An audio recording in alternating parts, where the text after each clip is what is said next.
Okay, for the partnership problems that we're going to work, we're going to do 3 exercises, 14.2, 14.4, and 14.7. So the first one, 14.2, Henrietta transfers cash of $75,000 and equipment with a fair market value of $25,000.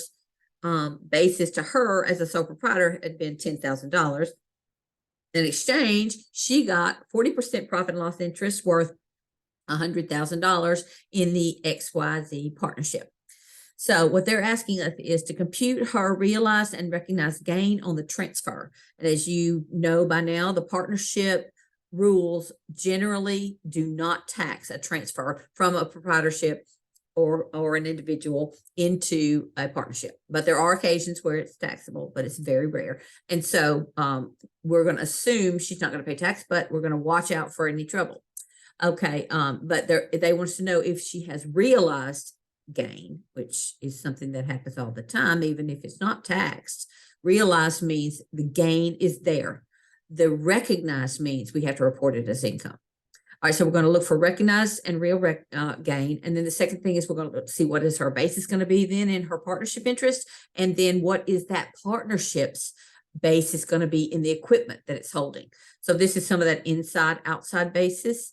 So her outside basis is her basis in the XYZ. So B is the outside basis. C is talking about inside basis of the assets themselves. Okay.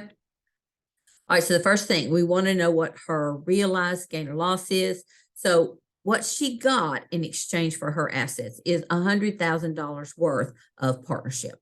So we've got $100,000 partnership, and the one thing she gave up to get it was this cash of $75,000. So $75,000 she gave up, plus the basis of the other assets she gave up was $10,000. So her basis in these 2 assets she released, the cash and the equipment, was $85,000. So that's how much her basis was in the assets she gave over to get the partnership. She got an asset back in exchange of $100,000. So that's how we know she had a $15,000 realized gain. She realized a gain in the transfer, but it was not taxed at this point because it's ordinary transfer into a partnership. It's not, there's nothing that triggered a gain to be recognized. So it's basically a deferred gain. That $15,000 is something that's going to be a gain in the future when she sells her partnership interest, but it just defers the gain until such time as she sells that to partners. So her basis now transfers or carries over to her partnership interest. So her basis had been $75,000 in the cash and $10,000 in the equipment, so $85,000 total. She doesn't have those assets anymore. Instead, she has this partnership interest. So that's what her basis is in this partnership interest. $85,000 is her basis. So that is the outside basis for the partnership interest to her.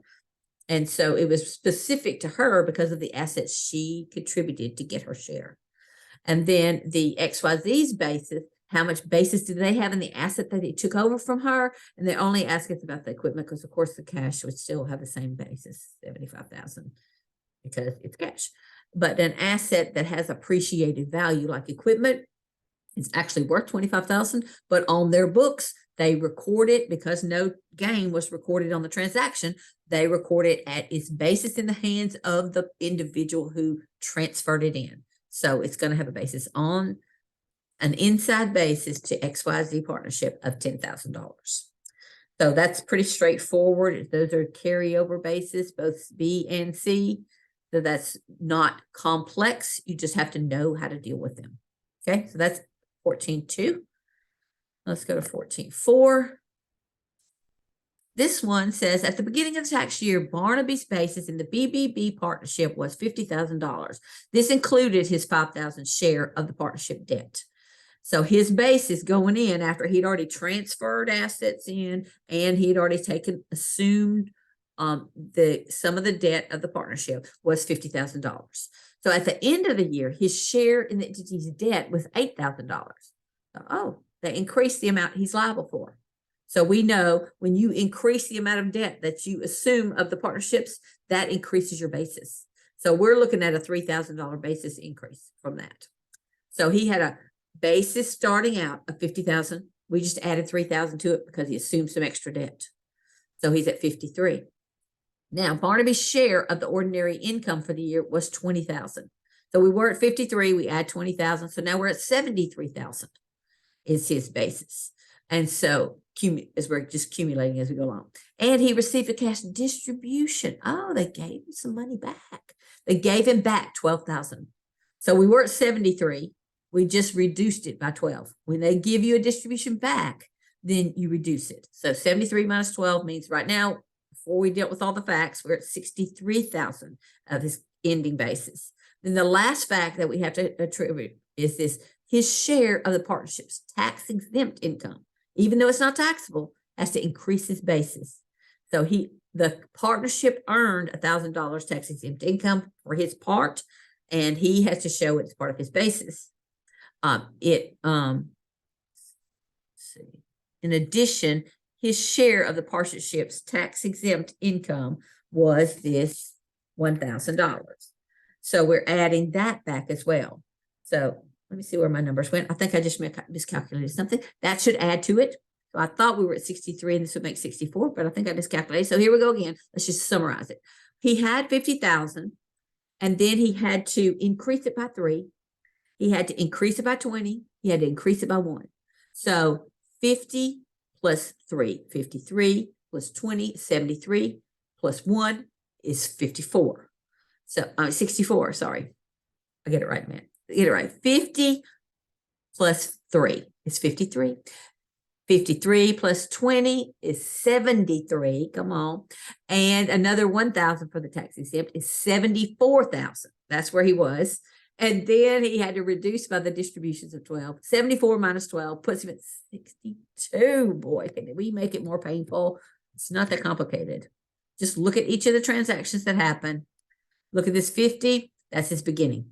Start with that.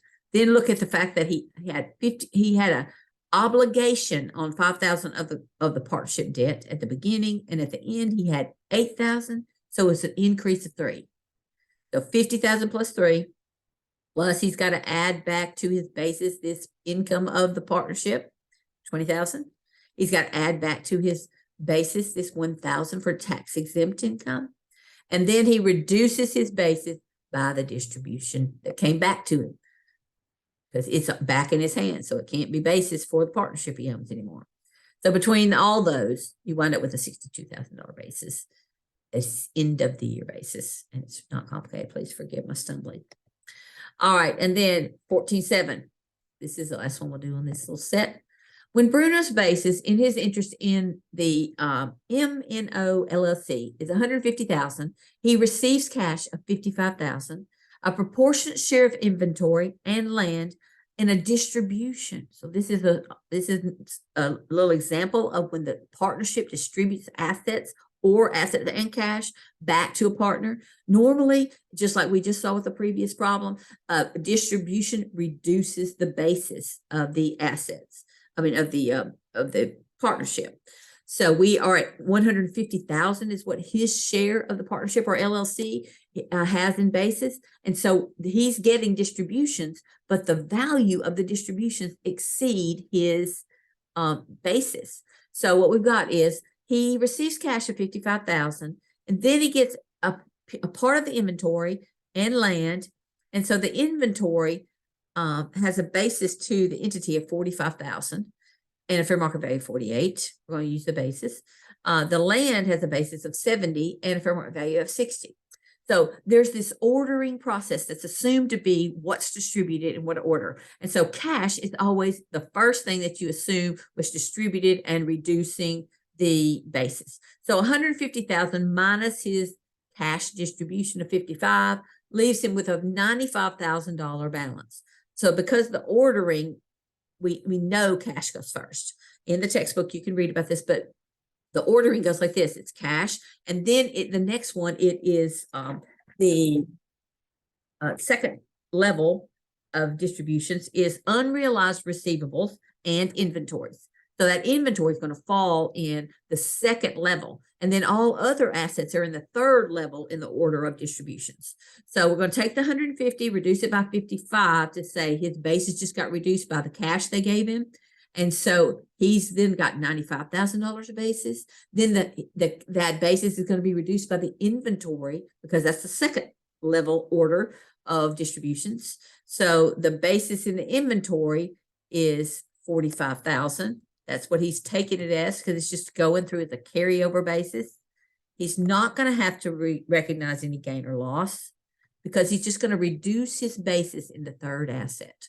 So 150,000 is the basis he had in the partnership interest. He got 55 in cash, which brought him down to 95. Then he got 45 in inventory, which brought him down to 50.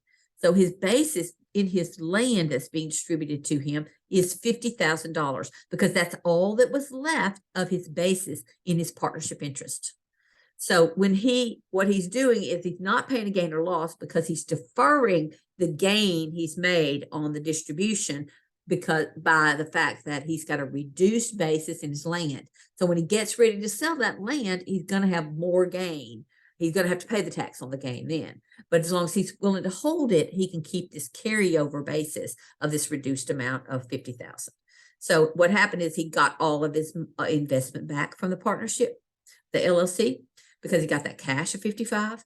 He got the inventory that had a basis of 45, and then that brought him up to 100,000. The other 50,000 of his partnership interest is attributed now to this land that they distributed to him. So if he ever sells the inventory, he has to pay gain or ordinary income on the excess over 45,000. And then if he ever sells the land, he has to pay capital gains on the excess over 50,000. Okay, so that's all. That's not too bad. It's just it's complicated if you don't understand the ordering rules. So it's not like it's just intuitive, but it's not bad once you understand the rules. Okay, that's all for now.